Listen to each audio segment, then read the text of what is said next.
Hey, what is up, everyone? Sea of Thieves just had their Season 10 preview event, and let me tell you this, I was not that excited for the event, honestly. I didn't have that high of expectations, but it was far worse than I thought it was going to be. Like, significantly worse than I could have even imagined. So, there's a lot to go over, and my most excited feature for Season 10 is probably the saddest thing you've ever heard.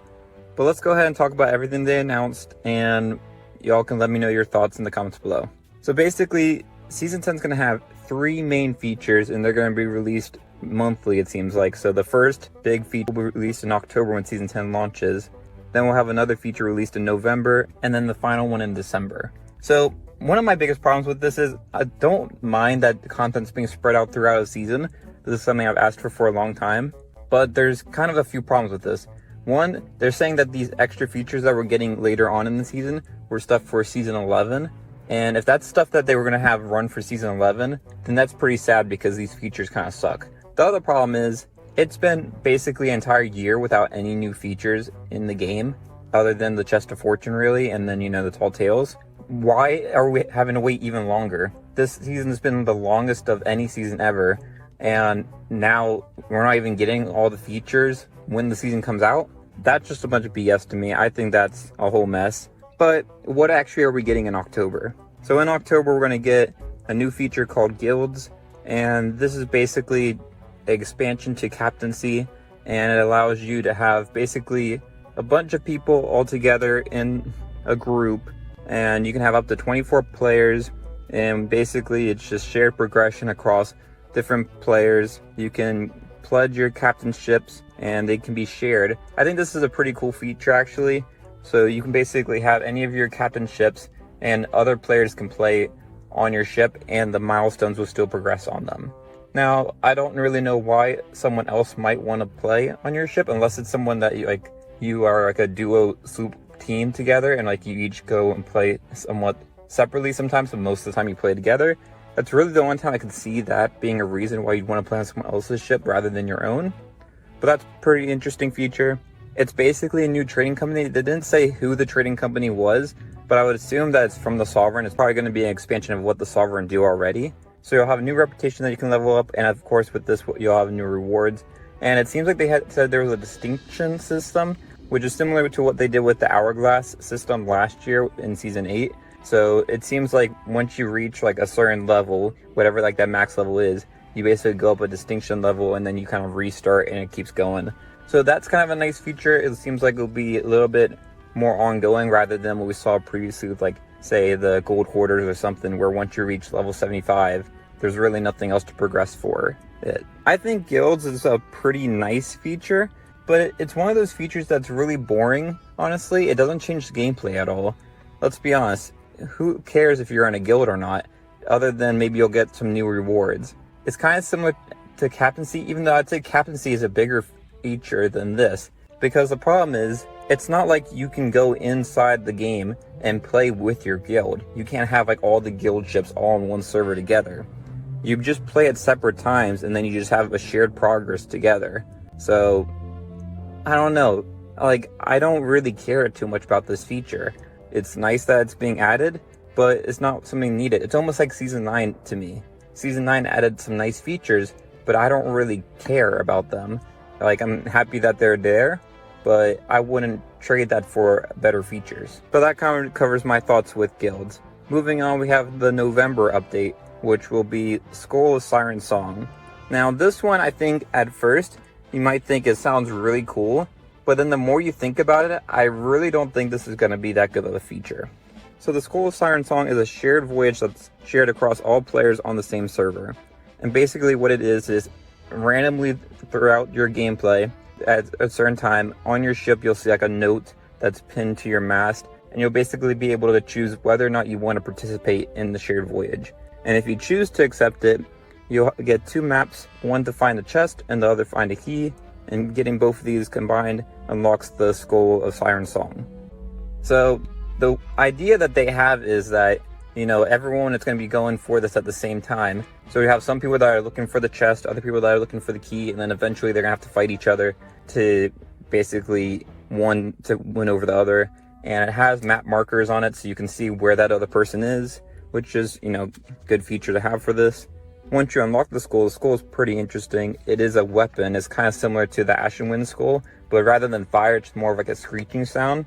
And then it also will slow down your ship. So this is going to be kind of annoying, I think, because if you have the skull unlocked and it's on your ship, you basically can't go and get away to an outpost to sell. You're always going to have to keep fighting, which is the point of it. And that could be a good thing because it does increase PvP. But it also kind of makes me think, why go through the effort of doing all of it? I also, there is some new features with this thing, especially with how the skull is cursed and stuff. But this doesn't seem that different to me than a Reaper chest, what we already had. And if you look at Reaper chests now in the game, people don't really care about them. They don't go for it. So that's why I don't think this is going to be a great feature going forward, because yeah, for the first month or two, maybe even the first 6 months, you'll have a lot of people doing it. And then eventually the thing will pop up on your ship and you'll probably just be like, oh, it's that skull thing again, who cares? And you'll just ignore it. And then you'll have either no one doing it, or you'll have one person doing it, and it kind of loses what this was intended to be. It also just seems like a really long voyage in my mind. The fact that you have to go to 2 different islands, get the different stuff, and then your ship gets slowed down because of the skull, and then we all know it's going to take forever because you're going to have to fight people off and all that kind of stuff. So for me, the lazy part of me just says, I don't even want to deal with all of that. And it doesn't seem as fun as, say, the Fort of Fortune or the Fort of Dam, where you can, you have people that are tucking, you have people that are teaming up alliance together and all sorts of stuff. I don't know. I'd say this is one of the better features of Season 10 because it's actually a gameplay update, but it doesn't feel that different to me than stuff we've already had. I was really hoping to get something new in the game. I will tell y'all what my favorite feature is that they announced for Season 10 before we get to our final big feature update, and it's actually with rowboats. So they announced this yesterday, and sadly I think this is going to be my favorite feature of all of Season 10 because everything else is kind of boring to me. With rowboats now, there's going to be different colored rowboats, and it'll be themed to the different arena rowboats that we used to have. And the big feature with this is, now when you have a rowboat and you attach it to your captain's ship, when you leave the game, it will stay there on your ship when you come back for another session. So this would be really great. No more having to search for rowboats every time you get on the game. I think this is going to be a really nice feature. But the final big feature that they announced for Season 10 that will be releasing in December is PvE servers. And I honestly could not believe what I was hearing when I was watching this video, because this was a complete shock. PvE servers were one of those things that I thought was never going to come to the game, but apparently they changed their mind and it's actually coming. And this is going to be 1 to 4 players, so basically you can have, like a normal ship. You can either go by yourself on a sloop, or you can go all the way up to a galleon. The only thing that would have made PvE servers cool to me was if you could have your friends be on different ships, but from what we've seen, that's not going to be a feature that's capable with this, so that's pretty boring in my mind. They did some protections with this so that people aren't just grinding out in here the whole time, so rewards are reduced. I think they're down to 30%, and then you can't unlock Pirate Legend because the trading companies will be locked at level 40, and you won't be able to progress and do things for Athena's Fortune or Reaper's Bones factions.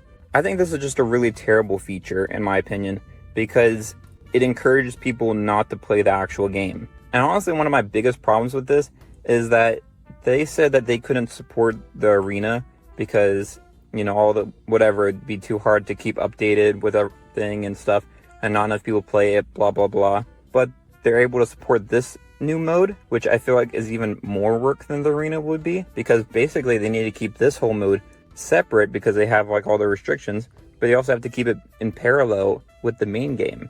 So this is going to be a lot of work too. So they got rid of the arena, and now we get PvE servers. It feels like a complete 180 in my mind.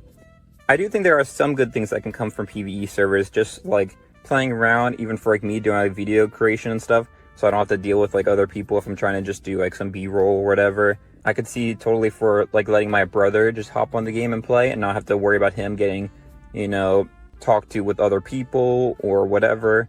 So there's reasons why PvE servers could be good, but I also feel like the fact that you can earn all the way up to level 40 for the trading companies, you can actually earn gold that progresses you for the main game, and there's a bunch of it's almost completely in parity with the main game, except for anything that would be PvP focused. So like obviously the Hourglass stuff isn't in there, the Reaper's Bone faction isn't in there, but other than that, you basically have the entire game.